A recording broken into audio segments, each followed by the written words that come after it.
કમૂરતાને sideline કરી શુભ પ્રસંગો કરવા હોય તો તેનો પણ ઉકેલ છે, શાસ્ત્રોમાં આપી છે માહિતી। 16 ડિસેમ્બરથી શરૂ થતા કમૂરતામાં કોઈ શુભ પ્રસંગો ન લેવાય તેવું કહેવાય છે, પરંતુ શાસ્ત્રો કહે છે કે તમે આ દિવસોમાં કેટલાક પ્રસંગો લઈ શકો છો। તો શું છે કહે છે જ્યોતિષ શાસ્ત્રી, આવો જાણીએ। હિન્દુ શાસ્ત્રોમાં કમૂરતા એટલે એક મહિનો શુભ પ્રસંગો પર બ્રેક। કમૂરતા એટલે કોઈ શુભ પ્રસંગો ન લેવાય તેવું શાસ્ત્રોમાં લખાયેલું છે, પરંતુ શાસ્ત્રોમાં તેનો તોડ પણ છે। જો તમને કમૂરતામાં કોઈ પ્રસંગો લેવા હોય તો શાસ્ત્રોમાં તેનો ઉપાય પણ આપેલો છે। સાથે જ એ પણ લખાયું છે કે કમૂરતામાં સારા પ્રસંગો લેવા હોય તો કેવી રીતે લેવા। કમૂરતામાં આ રીતે લગ્ન કરી શકાય છે। આજની બદલાતી સ્થિતિ મુજબ લોકોને મુહૂર્ત સાચવવું અઘરું પડે છે, તેમાં પણ વિદેશમાં વસતા એનઆરઆઈ ખાસ ડિસેમ્બરની સિઝનમાં ગુજરાત આવતા હોય છે। જો આવા સમયે તેઓ કમૂરતા સાચવે તો પ્રસંગો અટવાઈ જાય, તેથી તેઓ લગ્નો જેવા પ્રસંગો લઈ લે છે। દર વખતે લોકોની અનુકૂળતા મુજબ મુહૂર્ત સાચવી શકાતા નથી। મોટાભાગના એનઆરઆઈ ડિસેમ્બરના કમૂરતામાં જ લગ્ન કરે છે, તેથી શાસ્ત્રોમાં લખાયું છે કે નવગ્રહ શાંતિનું હવન કરી ગ્રહ શાંતિ કરીને લગ્ન લઈ શકાય છે। કમૂરતાના સમયગાળમાં જે દિવસે લગ્ન લેવાના હોય તો લગ્નના આગામી દિવસ કે 2 દિવસ પહેલા નવગ્રહ અને ગ્રહ શાંતિ પૂજા કરીને લગ્ન લઈ શકાય છે। કમૂરતામાં કયા પ્રસંગો ન કરી શકાય? કમૂરતામાં લગ્ન સિવાય બીજા કોઈ પ્રસંગ ન લઈ શકાય, માત્ર લગ્ન જ થઈ શકે છે।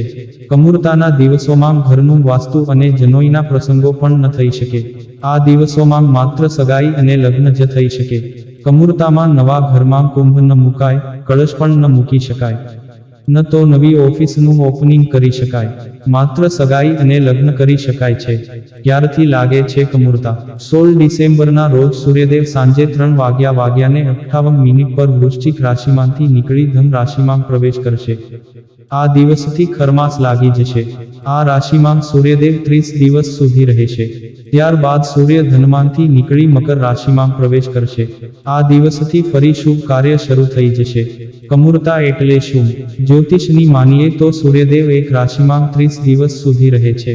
ત્યાં જ જ્યારે ધન અને મીન રાશિમાં ગોચર કરે છે તો સૂર્યદેવના તેજ પ્રભાવથી ધન અને મીન રાશિના સ્વામી બૃહસ્પતિનો પ્રભાવ ક્ષીણ થઈ જાય છે।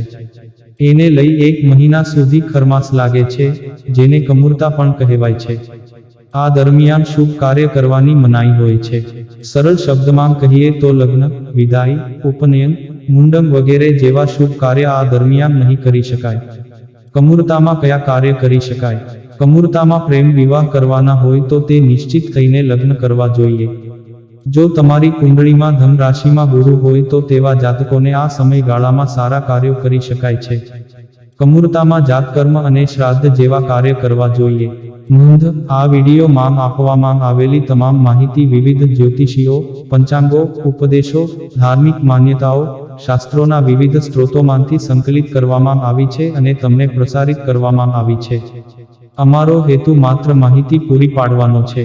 Gujarati Hindi motivational story YouTube channel આની પુષ્ટિ નથી કરતું, તેના માટે કોઈ નિષ્ણાતનું માર્ગદર્શન લેવું